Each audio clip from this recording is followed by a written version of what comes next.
endless chases, ridiculous schemes, unforgettable music, and moments we laughed at.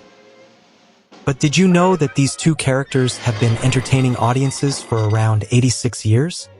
And how did a simple cat and mouse chase become one of the most recognizable cartoons in the world? The beginning, 1940. Inside the animation studio of Metro-Goldwyn-Mayer, animators William Hanna and Joseph Barbera were working at MGM, and they came up with a simple idea: a short animated film about a cat chasing a mouse. The first film featuring the two characters was called Puss Gets the Boot, and it was released in theaters on February 10, 1940.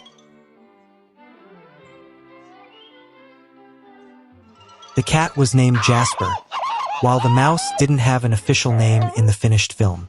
The short was successful and even received an Academy Award nomination, encouraging MGM to continue producing more films. The studio later held a competition to choose names for the two characters. The winner was animator John Carr, who suggested the names Tom and Jerry.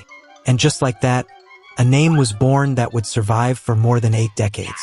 The Golden Age, 1940 to 1958. William Hanna and Joseph Barbera were the creative force behind the series. Over the years, the characters evolved.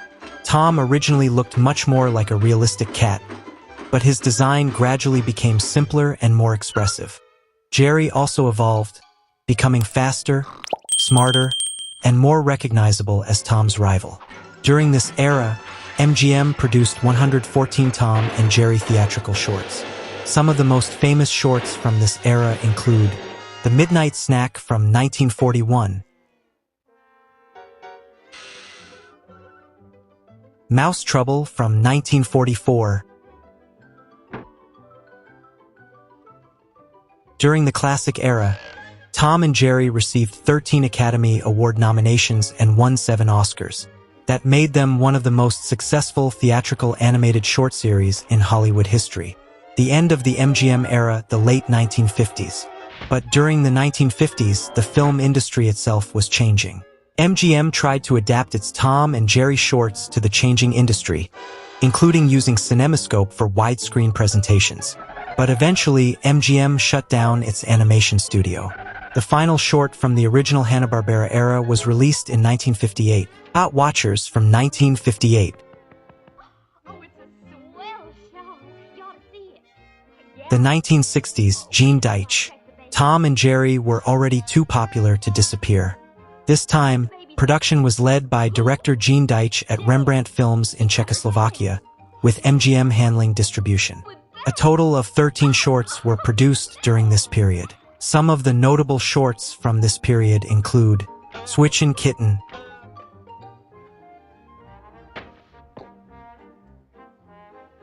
Chuck Jones, 1963 to 1967.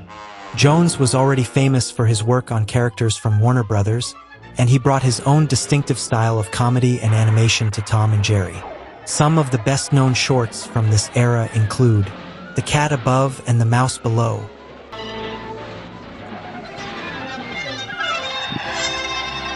Moving to Television, 1975.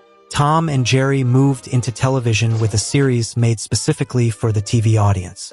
In 1975, William Hanna and Joseph Barbera returned to produce the Tom and Jerry Show for television. The intense violence and constant fighting were toned down, and Tom and Jerry were sometimes portrayed as friends rather than enemies. Some notable segments from this era include Cosmic Cat and Meteor Mouse,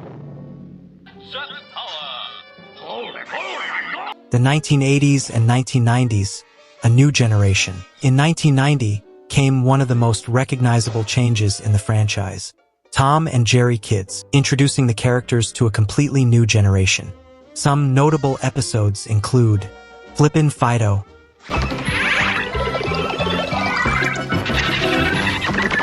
So why did Tom and Jerry become so famous?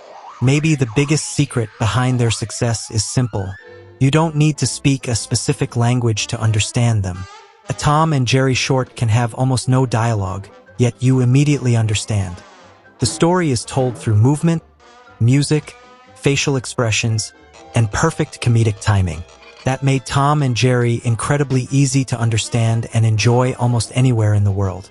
But there's another reason. The characters aren't simply good versus evil. What's the Tom and Jerry episode you remember most from your childhood? And if you enjoyed this video, don't forget to subscribe for more stories about the characters and movies we grew up with, and the fascinating history behind them. See you in the next episode.